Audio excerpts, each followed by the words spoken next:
നമസ്കാരം, പ്രിയ വിദ്യാർത്ഥികളെ. സാമ്പത്തിക ശാസ്ത്രത്തിന്റെ വിശാലമായ ലോകത്ത് അക്കങ്ങൾക്കും സിദ്ധാന്തങ്ങൾക്കും അപ്പുറം ധാർമ്മികതയിലും മനുഷ്യന്റെ നന്മയിലും ഊന്നിയ ഒരു ചിന്താധാരയുണ്ട്.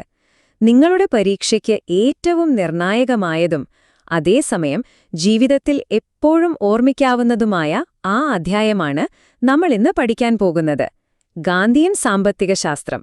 അപ്പൊ നമുക്ക് തുടങ്ങിയാലോ? ശരി, നമ്മൾ വിഷയത്തിലേക്ക് കടക്കുന്നതിന് മുൻപ് ഒരു ചെറിയ കാര്യം. ഞാൻ എപ്പോഴും ക്ലാസ്സിൽ പറയാറുള്ളതുപോലെ കേൾക്കുന്നതിന്റെ കൂടെ നോട്ടുകൾ കൂടി കയ്യിലുണ്ടെങ്കിൽ പഠനം വളരെ എളുപ്പമാകും. ഈ യൂണിറ്റിന്റെ വിശദമായ നോട്ടുകൾ താഴെ ഡിസ്ക്രിപ്ഷൻ ബോക്സിലെ ലിങ്കിൽ ഞാൻ നൽകിയിട്ടുണ്ട്. ഈ ക്ലാസ് കേൾക്കുന്നതിനോടൊപ്പം ആ നോട്ടുകൾ കൂടി ഒന്ന് നോക്കിപ്പോയാൽ പരീക്ഷയ്ക്ക് കാര്യങ്ങൾ ഓർത്തെടുക്കാൻ അത് നിങ്ങളെ ഒരുപാട് സഹായിക്കും. അത് മറക്കരുത് കേട്ടോ. നല്ലത്. അപ്പോൾ ഇന്ന് നമ്മൾ എങ്ങനെയാണ് മുന്നോട്ട് പോകുന്നതെന്ന് നോക്കാം. ആദ്യം ഗാന്ധിയൻ സാമ്പത്തിക ശാസ്ത്രം എന്നതിന്റെ ഒരു ബേസിക് ഐഡിയ നമ്മൾ ഉണ്ടാക്കിയെടുക്കും. അതിനുശേഷം അതിന്റെ നെടും തൂണുകളായ 5 പ്രധാന ആശയങ്ങളിലേക്ക് കടക്കും.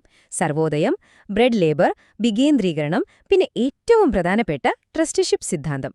ഓരോന്നും എന്താണെന്നും പരീക്ഷയ്ക്ക് എങ്ങനെ എഴുതണമെന്നും ഞാൻ വിശദീകരിച്ചു തരും. ഏറ്റവും അവസാനം നമ്മൾ ഈ പഠിച്ച കാര്യങ്ങൾ വെച്ച് കുറച്ച് മോഡൽ ചോദ്യങ്ങൾ നേരിട്ട് തന്നെയൊന്ന് ചെയ്തു നോക്കും. അപ്പൊ എല്ലാവരും തയ്യാറല്ലേ? അപ്പോ നമ്മുടെ ആദ്യത്തെ ചോദ്യം, എന്താണ് ഈ ഗാന്ധിയൻ സാമ്പത്തിക ശാസ്ത്രം? നിങ്ങളൊന്ന് ചിന്തിച്ചു നോക്കൂ. ലോകത്തെ പ്രധാനമായും 2 സാമ്പത്തിക വഴികളാണുള്ളത്. ഒന്ന് എല്ലാം ലാഭത്തിനു വേണ്ടി മാത്രം എന്ന മുതലാളിത്തത്തിന്റെ വഴി, മറ്റൊന്ന് എല്ലാം ഗവൺമെന്റിന്റെ കയ്യിൽ എന്ന കമ്മ്യൂണിസ്റ്റ് വഴി. ഈ 2 വഴികളിൽ നിന്നും മാറി മനുഷ്യന്റെ നന്മയ്ക്കും ധാർമ്മികതയ്ക്കും പ്രാധാന്യം നൽകി ഗാന്ധിജി ഒരു 3ാം വഴി നമുക്ക് കാണിച്ചു തന്നു. ഇത് വെറുതെ പണമുണ്ടാക്കാനുള്ളൊരു വഴിയല്ല, മറിച്ച് എങ്ങനെ നീതിയോടെയും സുസ്ഥിരതയോടെയും ജീവിക്കാമെന്നതിനുള്ള ഒരു വഴികാട്ടിയാണ്. ഈ സ്ലൈഡിൽ കാണുന്നതാണ് ഗാന്ധിയൻ സാമ്പത്തിക ശാസ്ത്രത്തിന്റെ ആണിക്കല്ലുകൾ. ഒന്നാമതായി, ലാഭമല്ല ധാർമ്മികതയാണ് പ്രധാനം. രണ്ടാമതായി, വൻകിട യന്ത്രങ്ങളോടുള്ള അദ്ദേഹത്തിന്റെ നിലപാട്. യന്ത്രങ്ങൾക്ക് അദ്ദേഹം എതിരായിരുന്നില്ല, മറിച്ച് മനുഷ്യന്റെ തൊഴിലില്ലാതാക്കി ഒരു പിടി ആളുകളുടെ കയ്യിൽ മാത്രം സമ്പത്ത് കുമിഞ്ഞുകൂടാൻ കാരണമാകുന്ന യന്ത്രവൽക്കരണത്തെയാണ് അദ്ദേഹം എതിർത്തത്. മൂന്നാമതായി, മനുഷ്യന്റെ അത്യാഗ്രഹത്തിനല്ല ആവശ്യങ്ങൾക്കാണ് മുൻഗണന. എല്ലാവർക്കും ഭക്ഷണം, വസ്ത്രം, പാർപ്പിടം ഉറപ്പാക്കുക. ഏറ്റവും പ്രധാനമായി, ഇതെല്ലാം അഹിംസയുടെ പാതയിലൂടെ, ഗ്രാമങ്ങളുടെ സ്വയം പര്യാപ്തതയിലൂടെ നേടുക. ഇതായിരുന്നു അദ്ദേഹം കണ്ട സ്വപ്നം. ഇനി നമ്മൾ ഗാന്ധിയൻ സാമ്പത്തിക ശാസ്ത്രത്തിന്റെ ഹൃദയത്തിലേക്കാണ് കടക്കുന്നത്. പരീക്ഷയ്ക്ക് എപ്പോഴും ചോദിക്കുന്ന ഒരു ഭാഗമാണിത്, സർവോദയം. ഗാന്ധിജിയുടെ കാഴ്ചപ്പാടിൽ ഇന്ത്യയുടെ ആത്മാവ് കുടികൊള്ളുന്നത് വൻ നഗരങ്ങളിലല്ല, ലക്ഷക്കണക്കിന് ഗ്രാമങ്ങളിലാണ്. അതുകൊണ്ട് ഇന്ത്യ പുരോഗമിക്കണമെങ്കിൽ ആദ്യം പുരോഗമിക്കേണ്ടത് അതിന്റെ ഗ്രാമങ്ങളാണ്. ഈ ചിന്തയുടെ അടിസ്ഥാനത്തിലാണ് സർവോദയം എന്ന മഹത്തായ ആശയം രൂപം കൊള്ളുന്നത്. ഈ നിർവചനം നിങ്ങൾ തീർച്ചയായും പഠിച്ചിരിക്കണം. സർവ, ഉദയം എന്നീ 2 സംസ്കൃത വാക്കുകൾ ചേർന്നാണ് സർവോദയം ഉണ്ടാകുന്നത്.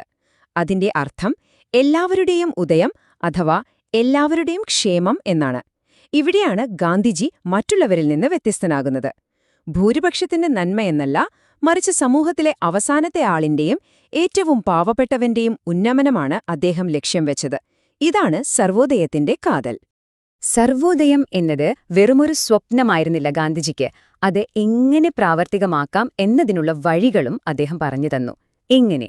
ഒന്നാമതായി, ഗ്രാമസ്വരാജ്. ഓരോ ഗ്രാമവും ഭക്ഷണത്തിലും വസ്ത്രത്തിലും സ്വയം പര്യാപ്തമാവുക. അതിന് എന്തുവേണം?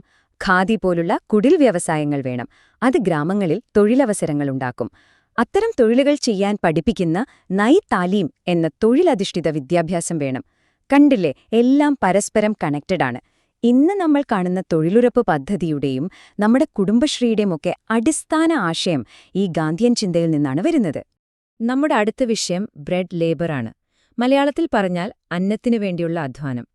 ഇത് ഗാന്ധിയൻ സാമ്പത്തിക ശാസ്ത്രത്തിലെ വളരെ പവർഫുള്ളായ ഒരു ആശയമാണ്. നിങ്ങൾ എപ്പോഴെങ്കിലും ചിന്തിച്ചിട്ടുണ്ടോ അധ്വാനിക്കുന്നവനും അധ്വാനിക്കാത്തവനും തമ്മിലുള്ള അന്തരം എങ്ങനെ ഇല്ലാതാക്കാമെന്ന്? അതിനുള്ള ഗാന്ധിജിയുടെ ഉത്തരമായിരുന്നു ഈ ആശയം. ഇതൊരു സാമ്പത്തിക നിയമം മാത്രമല്ല, ഒരു ജീവിത രീതി കൂടിയാണ്. അപ്പോ എന്താണ് ഈ ബ്രെഡ് ലേബർ നിയമം? ആശയം വളരെ ലളിതമാണ്.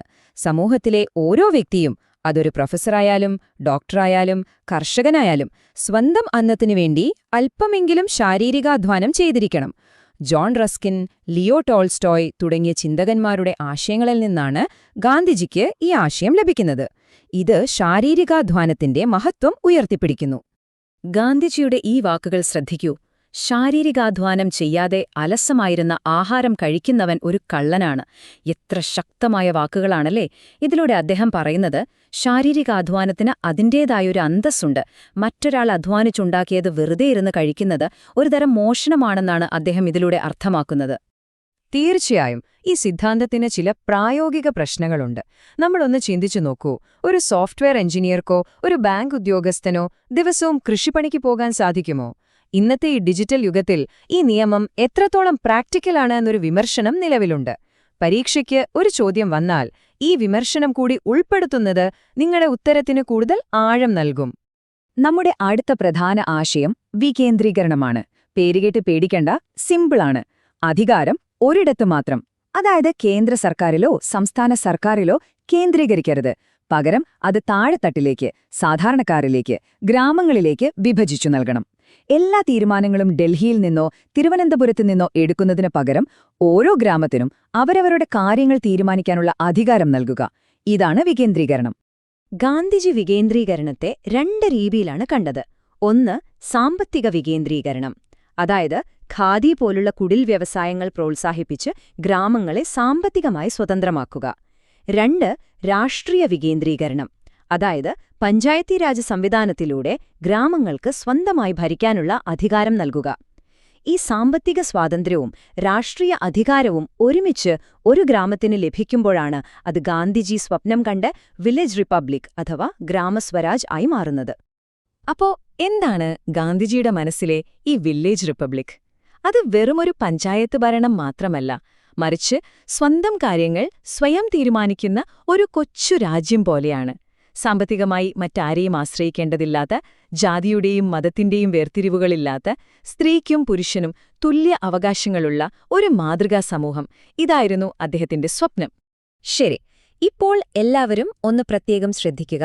ഗാന്ധിയൻ സാമ്പത്തിക ശാസ്ത്രത്തിലെ ഏറ്റവും ആഴമേറിയതും ഒരുപക്ഷെ ഏറ്റവും കൂടുതൽ തെറ്റിദ്ധരിക്കപ്പെട്ടതുമായ ആശയമാണ് നമ്മൾ പഠിക്കാൻ പോകുന്നത്: ട്രസ്റ്റിഷിപ്പ് സിദ്ധാന്തം. നിങ്ങളുടെ പരീക്ഷയ്ക്ക് ഒരു എസ്സേ ചോദ്യം ഉറപ്പായും പ്രതീക്ഷിക്കാവുന്ന ഒരു ഭാഗമാണിത്. അതുകൊണ്ട് വളരെ ശ്രദ്ധയോടെ കേൾക്കുക. ഈ സ്ലൈഡിലേക്ക് നോക്കൂ. ഇത് ട്രസ്റ്റിഷിപ്പ് എന്ന ആശയത്തെ വളരെ എളുപ്പത്തിൽ മനസ്സിലാക്കിത്തരും. ഒരു വശത്ത് മുതലാളിത്തം. അത് പറയുന്നു, സമ്പത്ത് എന്റേതാണ്, എനിക്കിഷ്ടമുള്ളതുപോലെ ഉപയോഗിക്കും. മറുവശത്ത് മാർക്സിസം. അത് പറയുന്നു, സമ്പത്ത് ബലം പ്രയോഗിച്ച് പിടിച്ചെടുക്കണം എന്ന്. ഇതിന്റെ രണ്ടിന്റെയും ഇടയിൽ അഹിംസയുടെ ഒരു പാലം പണിയുകയാണ് ഗാന്ധിജി ട്രസ്റ്റിഷിപ്പിലൂടെ ചെയ്യുന്നത്. അദ്ദേഹം മുതലാളിയോട് പറയുന്നു, ഈ സമ്പത്ത് നിങ്ങളുടേതല്ല, സമൂഹത്തിന്റേതാണ്. നിങ്ങളതിന്റെ ഒരു സൂക്ഷിപ്പുകാരൻ അഥവാ ട്രസ്റ്റി മാത്രമാണ്. അപ്പോ എങ്ങനെയാണ് ഈ ട്രസ്റ്റിഷിപ്പ് പ്രായോഗികമാവുക? ഗാന്ധിജി അതിന് ചില വഴികൾ പറയുന്നു. 1. സമ്പന്നർ തങ്ങളുടെ മനോഭാവം മാറ്റണം. താൻ സമ്പത്തിന്റെ ഉടമയല്ല, വെറുമൊരു സൂക്ഷിപ്പുകാരൻ മാത്രമാണെന്ന് തിരിച്ചറിയണം. 2. സ്വന്തം ആവശ്യങ്ങൾ മാന്യമായി നിറവേറ്റിയ ശേഷം ബാക്കിയുള്ള സമ്പത്ത് സമൂഹ നന്മയ്ക്കായി സ്വമേധയാ വിട്ടുകൊടുക്കണം. 3. സമൂഹത്തിലെ ഏറ്റവും ഉയർന്ന വരുമാനവും താഴ്ന്ന വരുമാനവും തമ്മിൽ വലിയ അന്തരം ഉണ്ടാകരുത്. ഇന്ന് വലിയ കമ്പനികൾ അവരുടെ ലാഭത്തിന്റെ ഒരു പങ്ക് സാമൂഹ്യ പ്രവർത്തനങ്ങൾക്കായി മാറ്റിവെക്കുന്ന ഒരു നിയമമുണ്ട്: കോർപ്പറേറ്റ് സോഷ്യൽ റെസ്പോൺസിബിലിറ്റി അഥവാ CSR. ഇത് ട്രസ്റ്റിഷിപ്പ് എന്ന ഗാന്ധിയൻ ആശയത്തിന്റെ ഒരു ആധുനിക രൂപമാണെന്ന് നമുക്ക് പറയാവുന്നതാണ്. ഗംഭീരം! നമ്മളിപ്പോൾ ഈ യൂണിറ്റിലെ എല്ലാ പ്രധാന ആശയങ്ങളിലൂടെയും കടന്നുപോയിരിക്കുന്നു. ഇനി ഏറ്റവും പ്രധാനപ്പെട്ട ഭാഗം: ഈ പഠിച്ച കാര്യങ്ങൾ വെച്ച് പരീക്ഷാ ഹാളിൽ എങ്ങനെ ഉത്തരമെഴുതും? നമുക്ക് മോഡൽ ചോദ്യപേപ്പറിലെ ചില ചോദ്യങ്ങളെടുത്ത് അതിനെങ്ങനെ കൃത്യമായ ഉത്തരം നൽകാമെന്ന് നോക്കാം. ഇത് കഴിയുമ്പോഴേക്കും ഈ യൂണിറ്റിൽ നിന്ന് ഏത് ചോദ്യം വന്നാലും നിങ്ങൾക്ക് ആത്മവിശ്വാസത്തോടെ എഴുതാൻ കഴിയും. ആദ്യത്തെ മോഡൽ പേപ്പറിലെ ചോദ്യങ്ങൾ നോക്കൂ. ഒന്നാമത്തെ ചോദ്യം, ഗ്രാമസ്വരാജ് എന്നാലെന്ത്? ഉത്തരം വളരെ സിമ്പിളാണ്. സ്വന്തം ആവശ്യങ്ങളായ ഭക്ഷണം, വസ്ത്രം എന്നിവയിൽ സ്വയം പര്യാപ്തവും സ്വന്തമായി ഭരണം നടത്തുന്നതുമായ ഗ്രാമം. രണ്ടാമത്തെ ചോദ്യം, ഗാന്ധിയൻ സാമ്പത്തികശാസ്ത്രത്തിന്റെ അടിസ്ഥാന തത്വം.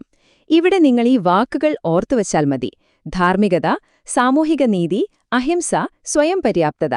ഈ വാക്കുകൾ നിങ്ങളുടെ ഉത്തരത്തിലുണ്ടെങ്കിൽ മുഴുവൻ മാർക്കും ഉറപ്പാണ്. ഇനി രണ്ടാമത്തെ മോഡൽ പേപ്പർ. ചോദ്യം, ബ്രെഡ് ലേബർ നിയമം നിർവചിക്കുക. ഉത്തരം ഇത്രയുള്ളൂ: ഓരോ വ്യക്തിയും സ്വന്തം അന്നത്തിനു വേണ്ടി ശാരീരിക അധ്വാനം ചെയ്യണം എന്ന തത്വം. അടുത്ത ചോദ്യം: സാമ്പത്തിക സ്വയം പര്യാപ്തതയ്ക്ക് ഗാന്ധിജി മുന്നോട്ടുവെച്ച മാർഗം. 2 കാര്യങ്ങൾ ഓർത്താ മതി. 1. കുടിൽ വ്യവസായങ്ങൾ, ഖാദി എന്ന ഉദാഹരണമായി എഴുതാം. 2. സാമ്പത്തിക വികേന്ദ്രീകരണം. ഈ 2 പോയിന്റുകൾ എഴുതിയാൽ ഉത്തരം പൂർണ്ണമായി.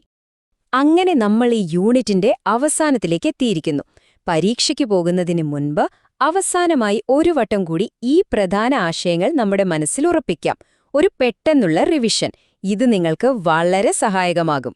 ഈ 5 തൂണുകളാണ് ഗാന്ധിയൻ സാമ്പത്തികശാസ്ത്രത്തിന്റെ അടിസ്ഥാനം. നമുക്ക് ഓരോന്നിനും ഓരോ കീവേഡ് ഓർമ്മിക്കാം. സർവോദയം, എല്ലാവരും; ബ്രെഡ് ലേബർ, അധ്വാനം; വികേന്ദ്രീകരണം, ഗ്രാമം; വില്ലേജ് റിപ്പബ്ലിക്, സ്വയം പര്യാപ്തത; ട്രസ്റ്റിഷിപ്പ്, സൂക്ഷിപ്പുകാരൻ. ഈ 5 വാക്കുകൾ ഓർത്തുവെച്ചാൽ മതി. ഈ യൂണിറ്റിലെ ഏത് ചോദ്യം വന്നാലും നിങ്ങൾക്കതിന്റെ അടിസ്ഥാനം വെച്ച് ഉത്തരം വികസിപ്പിക്കാൻ സാധിക്കും. ഇതൊരു എളുപ്പവഴിയാണ്, ഓർത്തുവെക്കുക. ഈ ക്ലാസ് അവസാനിപ്പിക്കുമ്പോൾ ഞാൻ നിങ്ങളുടെ മുന്നിൽ ഒരു ചിന്തയ്ക്കായി ഒരു ചോദ്യം വയ്ക്കുകയാണ്. ആഗോളവൽക്കരണത്തിന്റെയും ആർട്ടിഫിഷ്യൽ ഇന്റലിജൻസിന്റെയുമൊക്കെ ഈ കാലഘട്ടത്തിൽ ഗ്രാമങ്ങളിലും ധാർമ്മികതയിലും ഊന്നിയ ഗാന്ധിയൻ ആശയങ്ങൾക്ക് എന്തെങ്കിലും പ്രസക്തിയുണ്ടോ? കാലാവസ്ഥാ വ്യതിയാനം, വർദ്ധിച്ചുവരുന്ന സാമ്പത്തിക അസമത്വം തുടങ്ങിയ ഇന്നത്തെ പ്രശ്നങ്ങൾക്ക് ഒരുപക്ഷേ ഗാന്ധിജിയുടെ ചിന്തകളിൽ ഉത്തരം ഒളിഞ്ഞിരിപ്പുണ്ടോ? ഇതിനെക്കുറിച്ച് നിങ്ങൾ സ്വയം ഒന്ന് ചിന്തിച്ചു നോക്കുക. നിങ്ങളുടെ പരീക്ഷകൾക്ക് എന്റെ എല്ലാവിധ ആശംസകളും. നന്നായി പഠിക്കുക. വിജയം സുനിശ്ചിതമാണ്.